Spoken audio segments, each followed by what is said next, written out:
Atau kembali waktu dulu ya teman-teman, sebelum kami melakukan profesi sebagai tukang servis kulkas ini ya. Dulu pernah kami menjalankan profesi sebagai jualan bakso kecil-kecilan ya teman-teman di depan rumah. Ya namanya dulu pengantin baru ya, masih bingung cari kerjaan. Sebelumnya sebetulnya profesi sebagai tukang servis ini udah ada sejak masih bujang dulu, tapi kan belum digeluti secara serius ya mungkin teman-teman. Jadi gimana caranya bisa dapat uang cepat. Nah, kami coba untuk jualan. Assalamualaikum warahmatullahi wabarakatuh. Halo teman-teman, jumpa kembali bersama kami di channel Hendry Service 2 yang memberikan tutorial dan solusi seputaran alat-alat elektronik rumah tangga Anda yang bermasalah. Oke teman-teman, di video kali ini kita tidak akan mereview atau memberikan tutorial mengenai tentang perbaikan suatu alat elektronik. Di video kali ini kita akan berbagi pengalaman ya teman-teman, sedikit berbagi pengalaman tentang yang namanya bahan untuk mengelas teman-teman. Yang namanya pipa tembaga dan pipa besi, jika kita las langsung menggunakan perak, itu kekuatannya kurang teman-teman. Kekuatannya kurang maksimal, sehingga kita membutuhkan yang namanya borak atau ganda rugem kalau di pensolderan ya teman-teman. Tapi untuk pengelasan ini yang namanya borak yang digunakan teman-teman, untuk bisa menyatukan antara besi dan tembaga ini lebih kuat untuk penyambungan. Dan sedikit feedback atau kembali waktu dulu ya teman-teman, sebelum kami melakukan profesi sebagai tukang servis kulkas ini ya. Dulu pernah kami menjalankan profesi sebagai jualan bakso kecil-kecilan ya teman-teman di depan rumah. Ya namanya dulu pengantin baru ya, masih bingung cari kerjaan.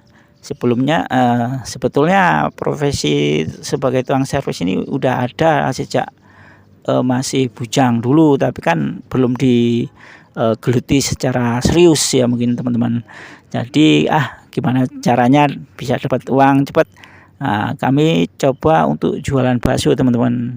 Nah ternyata yang namanya jualan bakso itu kan baksonya bikin sendiri ya teman-teman, beli dagingnya sendiri, terus kita giling sendiri di tempat penggilingan. Nah ketika kita melakukan penggilingan dan kita membuat baksonya, kok baksonya kurang kenyal teman-teman, terlalu lembek ya teman-teman dimakan tuh, dan direbus itu gampang lembek, gampang hancur. Kadang kok seperti ini baksonya, nggak seperti orang-orang bikin ya.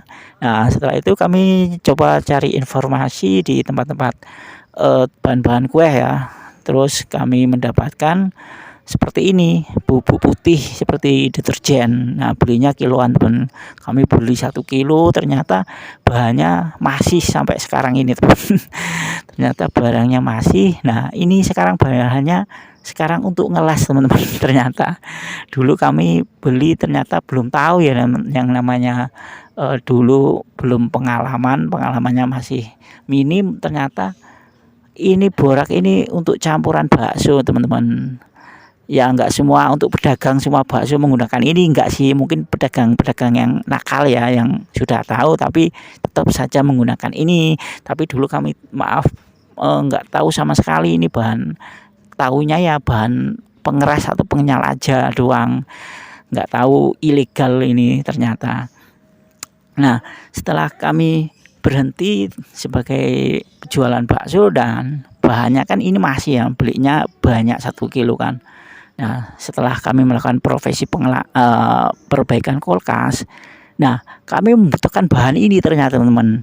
Ketika kami membutuhkan, ketika kami akan melakukan pengelasan, ternyata kami butuh bahan ini, dan kami diberi bahan ini di toko elektronik atau servis spare part pendingin. Nah ternyata kami diberikan bahan ini, ternyata bahannya sama teman-teman yang kami beli dulu. Ternyata dulu yang kami beli itu borak teman-teman, barang yang sangat ilegal tentunya. Ya namanya belum tahu ya teman-teman. Bagi teman-teman yang suka makan bakso ya waspadalah, yang namanya makanan pengawet itu kan membahayakan bagi tubuh kita nantinya ya. Makanya kita wajib hati-hati ketika akan membeli makanan, ya nggak semua sih makanan atau pedagang menggunakan seperti ini, tapi kan ini kan murah sekali teman-teman bahan ini dibandingkan dari bahan yang dari pabrik, produk pengenyal dari pabrik itu kan mahal mungkin ya. Jadi banyak pedagang yang nakal menggunakan borak ini teman-teman untuk mencampuran bahan-bahan bakso. Jadi teman-teman harus wajib waspada ya. Kami ingatkan, kami karena berbagi pengalaman dulu, karena kami tidak tahu, karena kami sebagai pemula dulu ya, kami tidak tahu masalah ini, sehingga mungkin kami menzolimi orang yang beli teman-teman karena menggunakan bahan-bahan seperti ini.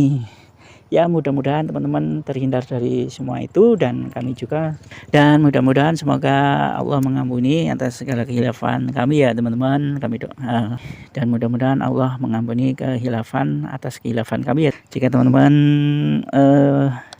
bikin bakso atau jualan bakso, profesi jualan, jangan mencampurkan bahan-bahan pengawet atau yang tidak resmi atau ilegal ya. Cari bahan-bahan yang legal saja, yang baik-baik. Semoga suatu saat nanti kehidupan kita akan lebih berkah dan lebih baik tentunya, karena semua itu kita lakukan kembali apa yang sudah kita pernah lakukan. Jika kita melakukan kebaikan, maka suatu saat nanti kita akan memetik kebaikan itu sendiri. Baik teman-teman, semoga bermanfaat sedikit ulasan yang kami berikan. Semoga teman-teman bisa mengambil kebaikan apa yang kami ceritakan tadi tentang mengenai bahan borak yang notabene seharusnya digunakan untuk bahan campur pengelasan, tapi sering terjadi oleh para pelaku atau pedagang nakal yang sering menggunakan bahan tersebut untuk campuran bahan-bahan makanan. Itu tentunya sangat tidak direkomendasikan ya teman-teman, itu sangat membahayakan bagi tubuh kita sendiri, sehingga kita harus hindari bahan-bahan tersebut. Oke teman-teman, sampai jumpa kembali di video kami selanjutnya, dan kami akhiri. Wassalamualaikum warahmatullahi wabarakatuh.